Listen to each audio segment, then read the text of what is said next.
আরজি করের ঘটনায় সোচ্চার গোটা বাংলা, দিকে দিকে প্রতিবাদের সুর। প্রতিবাদের আবহেই শুক্রবার সামনে এলো দেবের ছবি টেক্কার প্রথম ঝলক। পূজায় মুক্তি পাবে সৃজিত মুখোপাধ্যায় পরিচালিত এই ছবি। শুক্রবার সাংবাদিকদের মুখোমুখি হয়ে টেক্কায় নিজেকে ভাঙার গল্প করলেন দেব। জানালেন এই চরিত্রে নিজেকে যেমন ভাবেননি, তেমনই চরিত্র পেয়ে নিজেকে তৈরি করার কথাও। যদিও ক্রেডিট দিলেন সৃজিতকেই। জুলফিকার ছবির পর দেব সৃজিত জুটি বহুদিন পর একসঙ্গে ফিরছেন বড় পর্দায়। অ্যাজ অ্যান অ্যাক্টর চেষ্টা করি কি দেবকে এইভাবে আগে কেউ দেখেনি, সেইভাবেই সেই ধরনের সাবজেক্টকেই তুলে ধরা। সেইটা সমানে করে যাচ্ছি, কখনো এটা চোখে পড়ে, কখনো পড়ে না।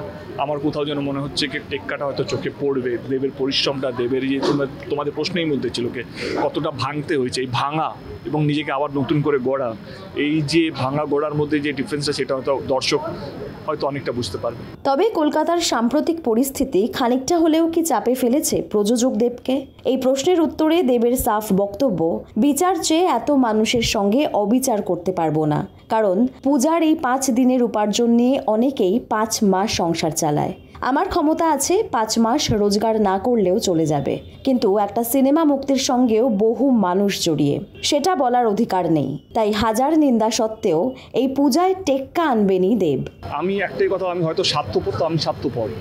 এই উৎসবটা শুধু বাংলা সরকার, বাংলা রাজ্যের সরকারের নয়, এই উৎসবটা বাংলা প্রত্যেকটা মানুষের।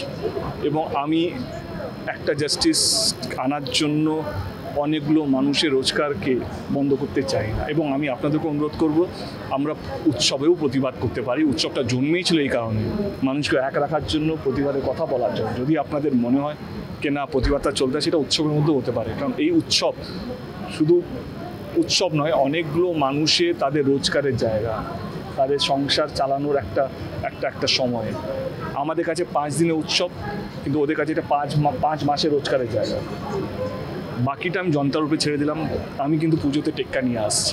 সৃজিতের এই টেক্কায় কে কাকে টেক্কা দেবেন তা ছবি মুক্তির পরই পরিষ্কার হবে। ছবিতে স্বস্তিকা মুখোপাধ্যায় এবং রুক্মিণী মৈত্রর অভিনয়ের ঝলকও সাড়া ফেলেছে সিনেমা হলে। পারমিতা আচার্য, সময় সংবাদ, কলকাতা।